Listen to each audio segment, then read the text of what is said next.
Hey, we're back. We're ready to teach you another little Trinity trick to get you feeling the energy in your body that we're going to be meditating on this week. This week it happens to be the energy of creativity. Creativity is a wonderful energy. You could probably use more creativity in your life. Let's get started teaching you how to really experience that on a physical level. As always, I've drawn from my long history of martial arts training in many different disciplines. And this exercise tonight comes from the Chinese martial arts style of Baguazhang, or Bagua, as people call it very often. Bagua is a circular art. It's always spinning and evading and moving in a circle as opposed to straight lines. Why is this important for experiencing creativity? Well, because creativity is basically the wisdom that comes from authenticity.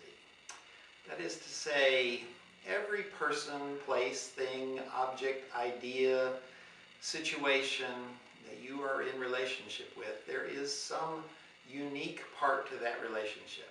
Your relationship with the idea of capitalism, your relationship with the person of your mom, your relationship with the concept of your job. Whatever you're talking about, there's something unique that you experience in that situation that other people do not. Everybody's relationship with their mother is not a carbon copy of yours. Everybody's relationship with their job is not a carbon copy of yours. You have a unique relationship. And when you are authentically experiencing that piece that makes the connection between you and that thing unique, then ideas start to come of how you could express that uniqueness, how you could be authentic in that relationship. And that's creativity. That's really all it is the wisdom based on your authenticity. So to get to that place, all you have to do is love that authenticity. You have to spend some time focused on what you love about the relationship with your mother, or what you love about how you interact with your job, or what you love about your experience of music. Whatever it is, if you're focused on what you love, then the wisdom, the ideas of how you can do more with that will come to you. It's very simple. Love leads to wisdom. So all we need to do is get you to focus for a little bit of time on what you love about the unique relationship you have with a particular person, place, thing, concept, idea, situation, whatever. Why are you not already feeling authentically your unique connection to that thing? Well, probably because there's a lot of shoulds and shouldn'ts and preconceptions that fall in there. We have so many constructs, so many ideas, so many expectations of what should go on between you and your job, or you and your mother, or you and your favorite band. There's a lot of stuff in the way. So we have to peel that back. To do that, we're going to do a little circle walking. This is a very prevalent technique in Bagua. All you need is something to focus on. I'm going to get myself a bottle. It can be any object though. You can use a shoe, you can use a piece of paper, whatever.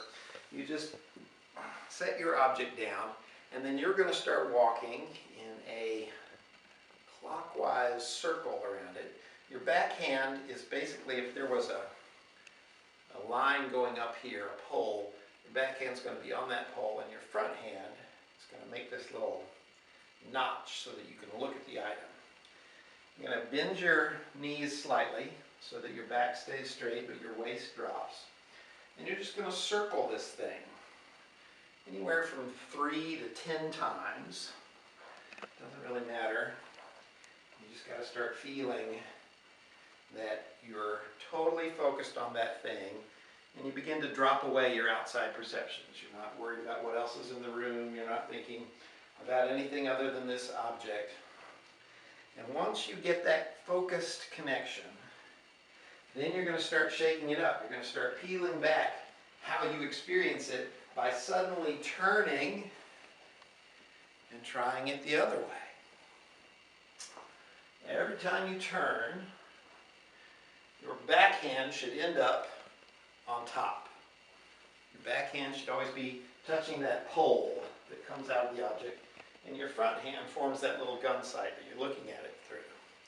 So when you get to a certain point, you're going to turn, your hands will come up, and this one dives down, since it's going to become your front hand, and it forms that little notch again. And you get to a certain point, and you're going to turn. Hands come this way, you spin away from the object, and then this one is going to go down. And there you are. Here I am behind, turning, spinning, and I'm back.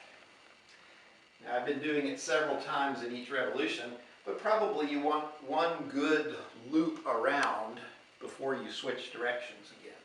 Or 2 loops, there's no have to in it. But when you get to a certain point, you turn your back and you spin. And now you've reversed direction. You're constantly reestablishing this focus. You want to stay in that zone where you're just focused on the object and everything else drops away. But then you want to constantly change your perception of that object. When you get really good with this circle walking, where you don't have to think so much about how you do the change,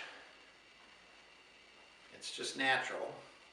Remember, you always want your back hand to be on top. I kind of screwed up there. And your front hand to be the lower hand. Back hand on top, front hand lower. And at any point where you feel that you want to, you just turn your body away, and there we go. You're back into your circle walking. You're going to go around and around that object. When you get really good at it, you can replace the object with something else to focus on. You can put a piece of paper there and write my in-laws, or stick a Post-it note on that bottle and say the problem with my boss, or whatever it is you need creativity around. You make that the central focus, and then you establish this circle, constantly building the energy, but also constantly changing your perspective on it. As you do this, you'll peel away layers and layers of shoulds and shouldn'ts and preconceptions, and pretty soon you're just left with what it is that makes that relationship between you and the thing you put in the center unique. When you have that uniqueness, when you're focused on it, when you're feeling it, then the wisdom starts to come to you. The ideas of how I can express more of that, how I can change it, where it can go. That's what we call creativity. It's really just the wisdom of authenticity. And this is a way that you can experience it. If you think this stuff's cool, you should stay tuned for more Trinity.